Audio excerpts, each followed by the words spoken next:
ప్రపంచం చూపు విశాఖ వైపు మరలింది.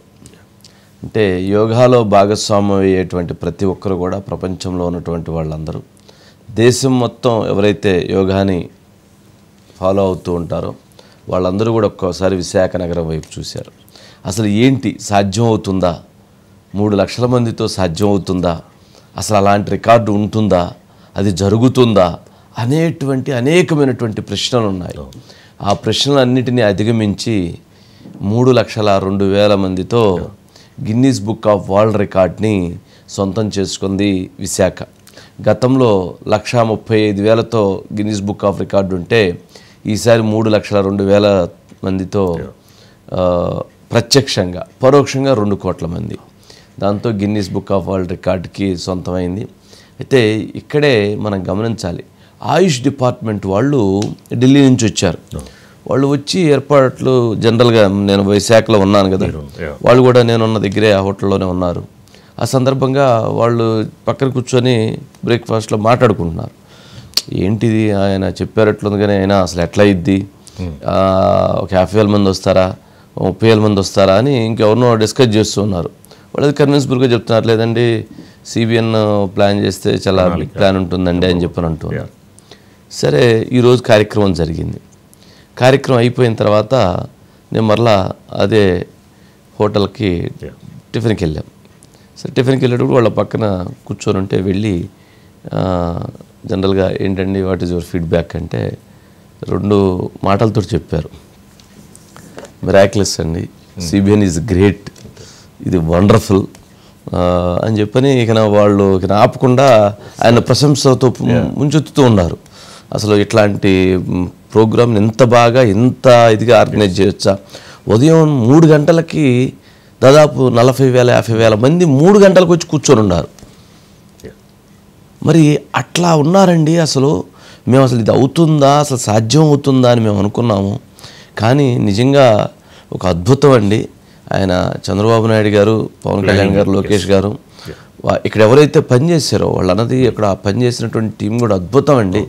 ఒక్కొక్కరు అసలు వాళ్ళు 2 డేస్ నుంచి నిద్రపోకుండా ఎవరికి వాళ్ళు రన్నింగ్లోనే ఉన్నారు.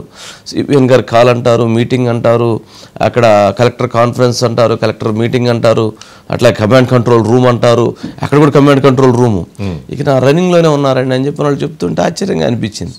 సరే, అది అంటే వాళ్ళు ఏం చేస్తారు, ఇట్లా జరిగిద్దా అని అనుకున్నారు.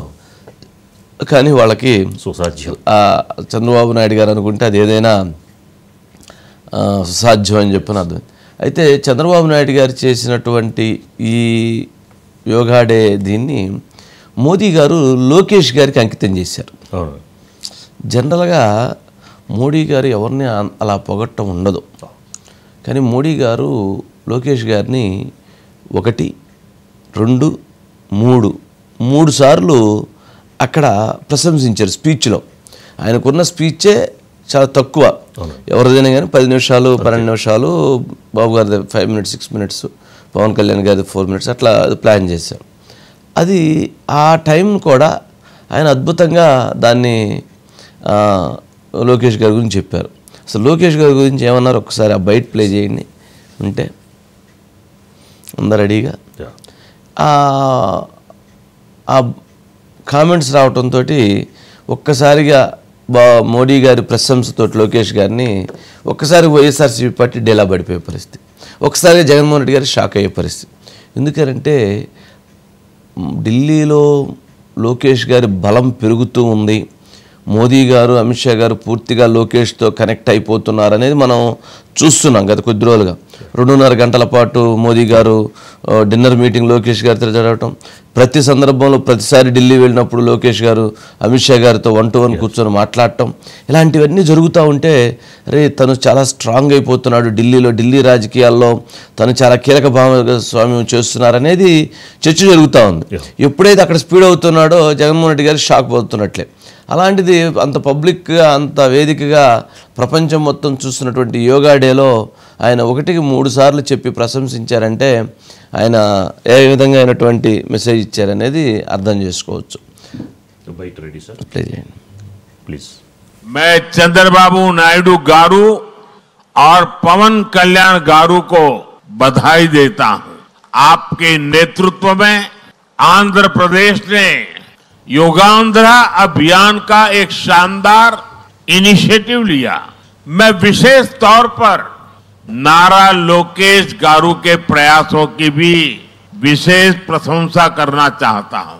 योग का सोशल सेलिब्रेशन कैसे होना चाहिए, समाज के हर वर्ग को कैसे जोड़ना चाहिए, ये उन्होंने बीते 1-1.5 महीने के इस योगांध्र अभियान में करके दिखाया।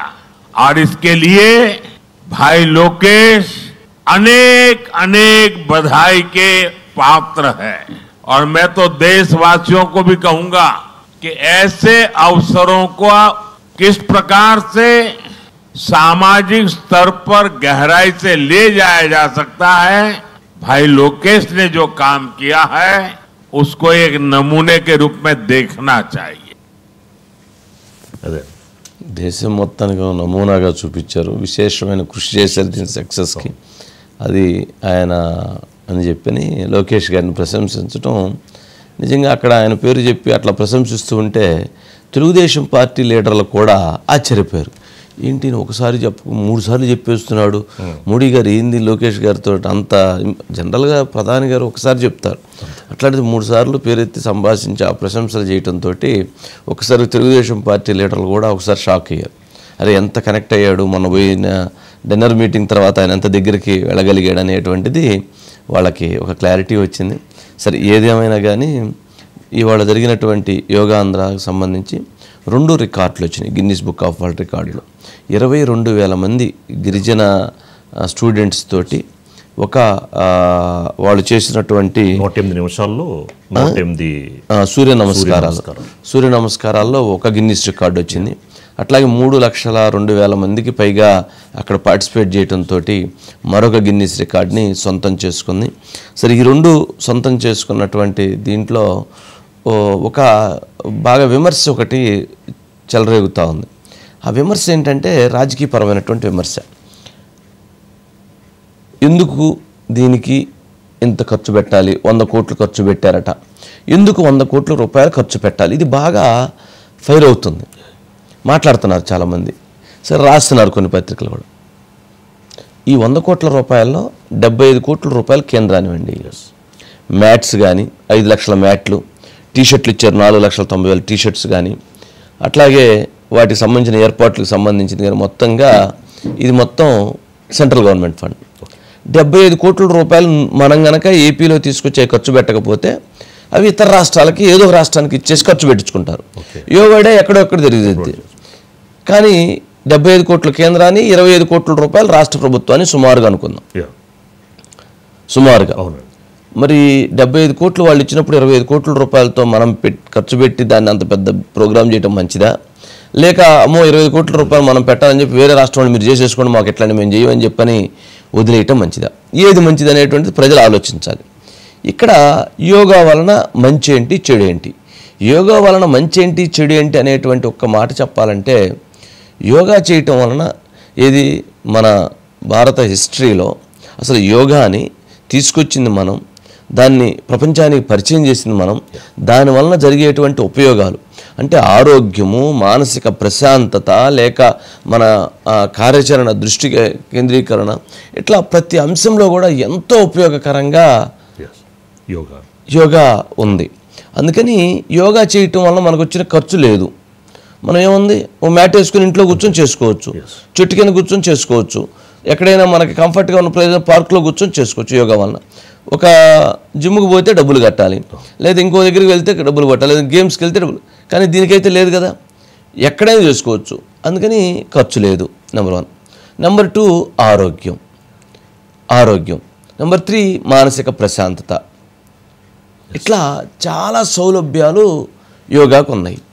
ఇక్కడ మరి యోగా కనుక జనం అలవాటు చేసుకొని చేయటం మొదలు పెడితే చాలా సమస్యలు, ఆరోగ్య సమస్యలకు పరిష్కారం లభిస్తే వీళ్ళు హాస్పిటల్కి వెళ్ళి వేలకు వేలు లక్షలకు తగిలించుకొని డబ్బులు పాడు చేసుకొని చివరికి అక్కడ హాస్పిటల్ ఖర్చు పెట్టేదానికంటే ఇక్కడ యోగా ప్రాక్టీస్ చేయటం ద్వారా, ఆరోగ్యాన్ని కాపాడుకోవటం ద్వారా ఆసుపత్రులకు వెళ్ళేటువంటి శ్రమ తగ్గుతుంది కదా, ఖర్చు తగ్గుతుంది కదా. ఎంత బడ్జెట్ పెడుతున్నాం? 20% బడ్జెట్ని హెల్త్ ఖర్చు పెడుతున్నాం. ఎందుకు? అనారోగ్యాల కారణంగా. గ్యాస్ ట్రబుల్ సమస్య అంటారు, కీళ్ళ నొప్పుల సమస్య అంటారు, వెను సమస్య అంటారు, ఇంకో సమస్య అంటారు. అసలు ఒక రకమైన సమస్యలు కాదు, అన్ని సమస్యలకి పరిష్కార మార్గం ఉంది కదా.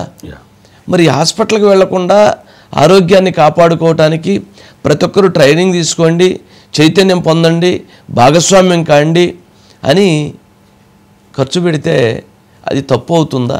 అది నేరం అవుతుందా? ఏది నేరం?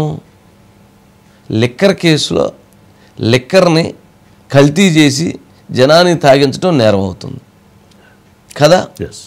చెయ్యకపోవటం, యోగా డేని చెయ్యకపోవటం, వాళ్ళు మేము 75 కోట్లు ఇస్తామన్నా కానీ మేము చెయ్యమని చెప్పటం అది తప్పు అవుతుంది. ఇంకో పాయింట్ మాట్లాడాలంటే, మేము బటన్ నొక్కి మీకు ఏదో చేసేస్తాం, లేకపోతే మేము ఇంకో దానికి ఏదో ఖర్చు పెట్టుకుంటాం అనే దానికంటే కూడా ప్రజలకు కావాల్సినటువంటిది విద్య, వైద్యం. వైద్యం ఎంత సామాన్య మానవుడికి వైద్యానికి సంబంధించినటువంటి అవకాశాలు వాళ్ళకు మార్గదర్శకం చేస్తే దాని ద్వారా సామాన్య మానవుడికి ఎంతో ఖర్చు తగ్గుతుంది. అది ఆలోచించాలి. అంటే మన దృష్టి, మన ఆలోచన దూరంగా ఉండాలి, గమనం మనకు దూరంగా ఉండాలి. అంతేగాని ఎలా పడితే అలా, ఏది పడితే అది ఎలా వ్యవహరిస్తే అలా మాట్లాడటం, చేయటం అనేటువంటిది సంస్కారయుతమైనటువంటిది కాదు. సరే, కొంతమందికి ఏది చేసినా పచ్చకామెరలోడికి లోకం అంతా పచ్చగానే కనిపించిందట. అలాగే వాళ్ళ ఆలోచనలు బట్టి, వాళ్ళ ఉద్దేశాలను బట్టి అవి ఉంటాయి అని అనుకోవాలి. సరే, ఏదైనా కానీ అక్కడ జరిగినటువంటి ఇప్పుడు మనం 25 కోట్ల రూపాయలు ఖర్చు పెట్టారంటున్నారండి. జగన్మోహన్ రెడ్డి గారు అప్పుడు సమ్మిట్కి యుఎస్ వెళ్ళారు. ఇక్కడి నుంచి ప్రత్యేక విమానం తీసుకొని ఎంత ఖర్చు అయిందండి? కోట్లలో ఉంటుందండి, 100 కోట్లలో దాదాపు సుమారు. అది 25 కోట్ల రూపాయల పైన అయింది కదా. మరి ఆయన స్పెషల్ ఫ్లైట్ వేసుకొని అమెరికా వెళ్ళటానికి పెట్టినటువంటి, లండన్ అనుకుంటా, లండన్ వెళ్ళటానికి పెట్టినటువంటి ఖర్చు ఇక్కడ ఇంతమందికి ఉపయోగపడేటువంటి ఖర్చు పెడితే ఏంటి తప్పు? మంచి ఆలోచన. సింపుల్. 1000 మంది సెక్యూరిటీని పెట్టుకున్నారే మీరు ఇంటికి, మీకు అది మరి ప్రజాధనం కదా, మరి అది కరెక్ట్ కాదు కదా. అంటే ప్రజాధనాన్ని దేనికి ఉపయోగించాలి, దేనికి ఉపయోగించకూడదు అనేటువంటిది ప్రజలు కూడా ఆలోచించాలి. ఏది మంచి, ఏది చెడు అనేటువంటిది ఆలోచించకపోతే ఇట్లాంటి వ్యాఖ్యలు, ఇలాంటి మాటలే ఎక్కువగా వెళ్ళేటువంటి అవకాశం ఉంది.